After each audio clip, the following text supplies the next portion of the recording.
Sarah Johnson, a young woman, had been working 2 jobs to pay off her mother Evelyn's hospital bills. Her mother had just gone through an emergency heart surgery, and the total cost came to $267,000. Every day, Sarah worked long hours at the diner and bookstore, struggling to keep up with the payments. One day, Sarah got a call from the hospital.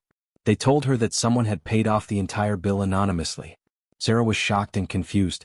Who could have paid such a huge amount for them? She couldn't understand why anyone would do this for them. For more videos, please subscribe my channel. It was another busy afternoon at the Riverside Diner, and Sarah was running between tables, trying to keep up with the steady stream of customers. She wiped the sweat off her brow as she approached table 7, where an older man sat, reading a newspaper. As she set down a coffee cup for him, she noticed a man sitting at table 12 by the window.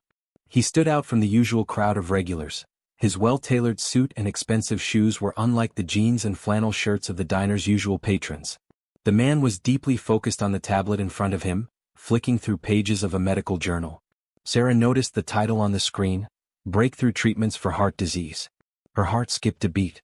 Heart disease was the same condition her mother, Evelyn, had been battling. It had been the cause of her emergency surgery, the surgery that had left them with a mountain of debt. Sarah couldn't help but glance at the man again. His serious demeanor and the way he was absorbed in the article made her wonder if there was a connection. She moved toward him with the coffee pot in hand, ready to offer him more coffee. "More coffee, sir?" she asked, trying to sound polite. He looked up, and for a moment their eyes met. Sarah almost dropped the coffee pot. It was James Blackwood, the CEO of Blackwood Enterprises, one of the richest and most influential men in the city. His face was familiar from business magazines and local news. He had a reputation for transforming struggling businesses and contributing to charity, but what was he doing in a place like this? "Yes, please," he said smoothly, not missing a beat. As she poured his coffee, Sarah noticed that he wasn't just reading about heart disease. The journal article seemed to focus on the latest treatments, exactly what her mother had gone through. "Is everything all right?" he asked, his voice low but kind. Sarah quickly snapped out of her thoughts, realizing she had been staring at him. "Oh, sorry." "Yes, everything's fine," she said, forcing a smile. She was about to walk away when she noticed something else. On the table beside his plate was an old receipt, and it looked like he had left a tip. Sarah's eyes widened when she saw the amount, a $100 tip on a $17 meal. She felt a twinge of unease. Why would a man like him leave such a large tip? As Sarah continued her shift, she couldn't shake the feeling that something wasn't right. It wasn't just the large tip. There was something about James Blackwood's presence that was bothering her. She had never seen him in the diner before, and she couldn't understand why he would choose to come here, of all places. The more she thought about it, the more she realized that his sudden appearance and his interest in heart disease could be more than just a coincidence. Could he be the one who had paid her mother's hospital bill? The idea was hard to believe, but the timing seemed too perfect. The bills had been paid anonymously, and now here was James Blackwood, a man with the wealth and resources to do such a thing. She was certain there was a connection between him and the mysterious benefactor, but why would he choose to help them? Why her family? Sarah was determined to find out. She couldn't simply accept the situation without understanding why someone would do something so generous for them. She needed answers. The rest of her shift passed in a blur. Every time she passed James's table, she caught him looking at her. Was he watching her, or was it just her imagination? He always asked for something small, a napkin, more water, but each time he seemed to be studying her. Finally, when her shift ended, she couldn't ignore it any longer. She needed to know the truth. As she cleaned up and grabbed her things to leave, she caught one last glance at James Blackwood. He was sitting there, still reading his medical journal. It was almost as if he was waiting for her to approach. Her heart raced as she walked toward the exit, her mind already racing with possibilities. She had to find out if he was the one who had helped her family. And if he was, she needed to know why. The mystery of the anonymous payment had to be solved.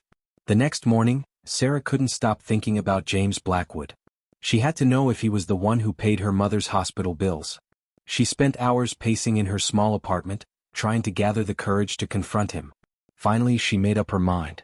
She called in sick to the bookstore and decided to visit Blackwood Enterprises, the powerful company James ran. Sarah was nervous as she stood outside the towering glass building. The entrance looked impressive, almost intimidating. She knew she wasn't dressed for this kind of place, but she pushed her doubts aside and walked in. The receptionist barely glanced up as she approached. "I need to see Mr. Blackwood," Sarah said, trying to sound confident. The receptionist raised an eyebrow. Do you have an appointment? No, Sarah replied. But it's important. He'll know me. After a brief phone call, the receptionist nodded. Take the elevator to the 30th floor. His assistant will meet you there. Sarah stepped into the elevator, her heart pounding in her chest.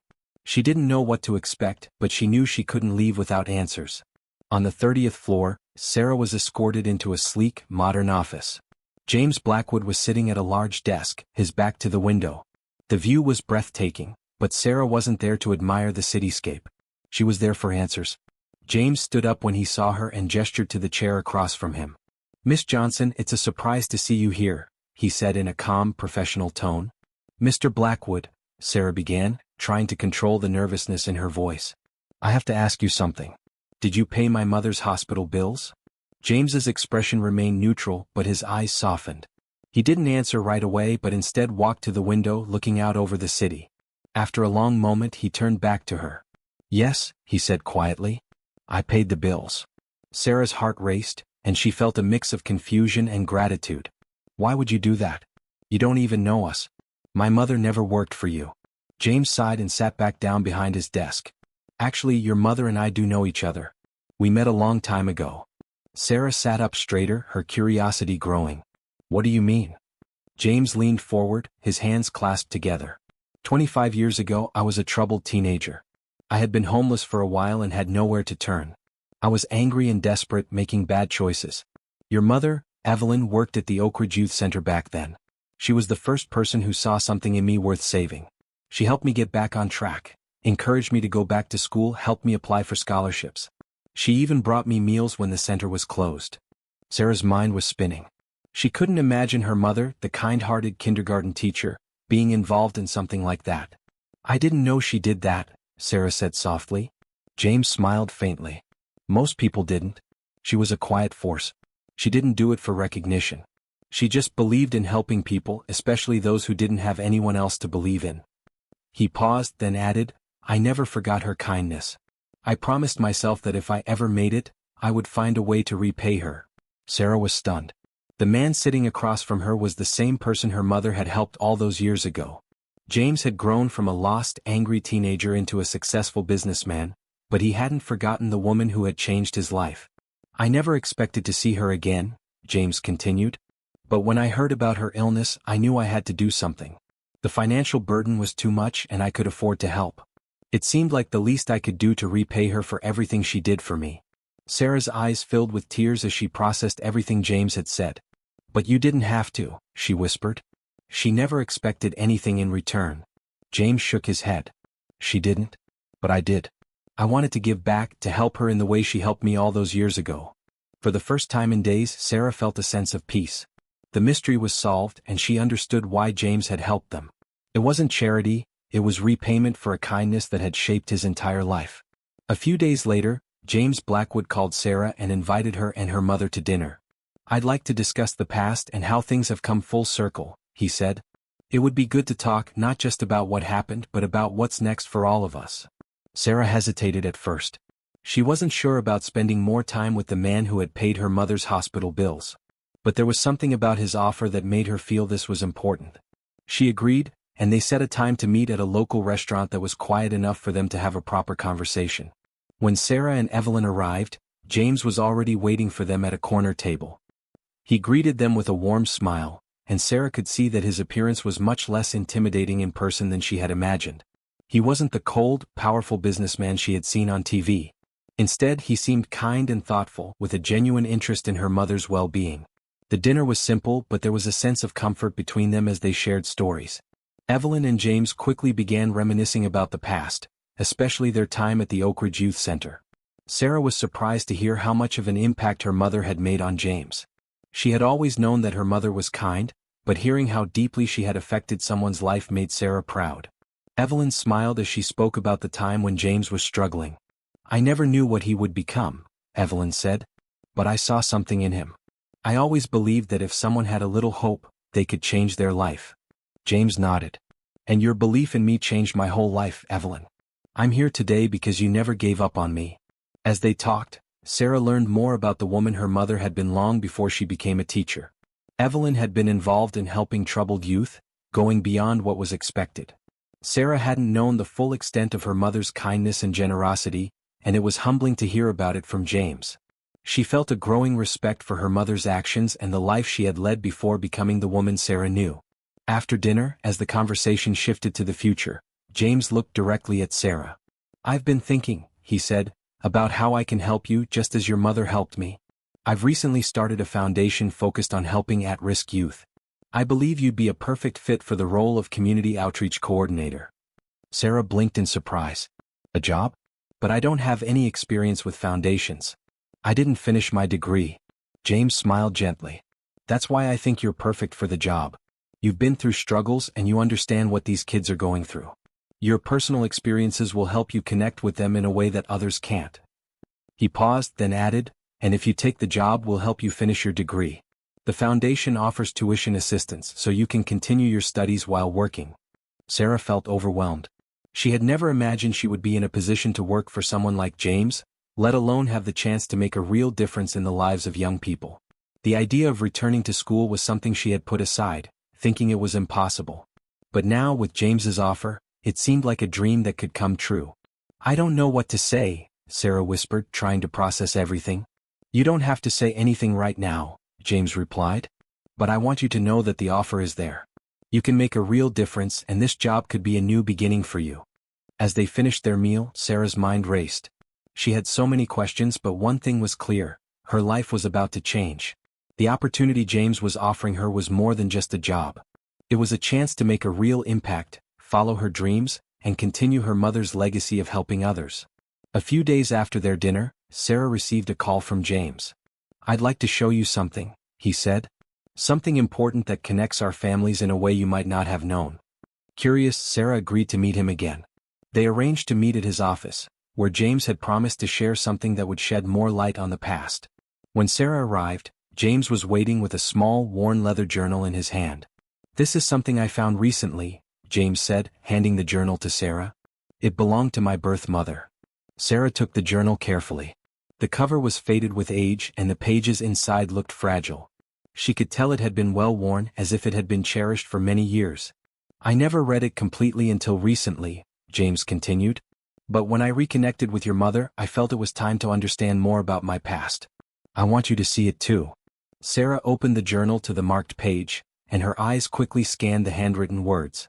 The entry was dated over 25 years ago, and it spoke of a promise made by James's birth mother to Evelyn. The journal entry told a surprising story. James's birth mother had been in the hospital, receiving cancer treatments. She was deeply concerned about the future of her young son James. In the journal, she wrote about how she had met Evelyn during her time at the hospital. The two women had become friends, and it was during their conversations that James's mother made an important request. "If anything ever happens to me," James's birth mother had written, "please promise me that you will take care of James. He's a good boy, but he's lost.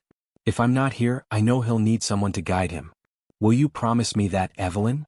The entry revealed that Evelyn, who had always been compassionate toward troubled youth, had agreed to this promise without hesitation. She had assured James's mother that she would take care of him if needed, and help him find a better path in life. Sarah couldn't believe what she was reading. Her mother, Evelyn, had promised a stranger that she would take care of her child. She had promised to help raise him if his own mother couldn't. Sarah felt a mix of emotions: shock, admiration, and awe. She had always known her mother was kind and generous, but this was something entirely different. Evelyn had not only helped a troubled young man, but she had made a deep, personal promise that she had kept in the most unexpected way. James had never mentioned this part of his story before. "I didn't know about the promise," Sarah said, her voice soft. "I had no idea." James nodded. "I didn't either, not until recently. I found the journal when I was going through some old things, and that's when everything started to make sense. Your mother didn't just help me back then because she cared. She helped me because she had promised to. That's why she was so kind to me. She saw potential in me just like she did with all those kids at the youth center." As Sarah sat there, holding the journal, she understood more about the deep connection between their families. James wasn't just a man who had been helped by Evelyn. He was someone her mother had promised to protect, someone she had made an incredible commitment to help, even before Sarah was born. "This is why I did what I did," James said quietly. "I'm just keeping a promise made long ago." For Sarah, this was a turning point. It wasn't just about the money or the job offer anymore. It was about something much deeper, a promise made out of love and how that promise had shaped both their lives. After everything she had learned about Alexander and his connection to her mother, Emma was still trying to process all the emotions swirling inside her. She had never expected her life to change in such a big way. The job offer from Alexander seemed almost too good to be true, but it also felt like the perfect opportunity for her to make a real difference. She thought about all the struggles she had faced over the past few years, working long hours at the diner and bookstore just to keep up with her mother's medical bills. Now, here was an opportunity that could change her life and give her a chance to help other young people who were going through struggles like hers. She didn't have to think long before making her decision. The next morning, she called Alexander and accepted his offer to work for the foundation. It wasn't just a job. It was a chance to shape the future of at-risk youth and provide them with the same kind of support her mother had once given to James. Emma felt like she was stepping into a new chapter in her life, one that would allow her to continue her mother's legacy while making a real impact on the lives of others. She quickly started working with the foundation, helping to develop and manage educational outreach programs. Emma threw herself into the work, knowing that it was more than just a job, it was a calling. She spent her days meeting with schools, designing programs, and connecting with young people who needed guidance. She felt fulfilled in a way she hadn't felt in years. The work was hard, but it gave her a sense of purpose she had been missing. As Emma settled into her new role, she found herself working closely with Alexander. Their professional relationship began to grow into something more. Emma had always admired Alexander's intelligence and leadership, but she started to see another side of him. One that was caring, thoughtful, and dedicated to making a difference. She saw how much he truly cared about the foundation and about helping others, not for recognition but because it was the right thing to do. For his part, Alexander admired Emma's determination and passion. He had seen how hard she worked, not just in her job, but in overcoming the challenges life had thrown at her. There was a quiet strength in her that he found both inspiring and attractive. Over time, their professional admiration turned into a deeper connection. They began spending more time together outside of work, sharing stories about their lives and learning more about each other's pasts. Despite the complications that their pasts brought into their lives, his debt of gratitude to her mother, her struggles with trust, Emma and Alexander found a way to move forward. They realized that their bond wasn't just built on mutual respect, but on shared values and a deep understanding of what it meant to overcome hardship. As the months passed, Emma's life continued to change.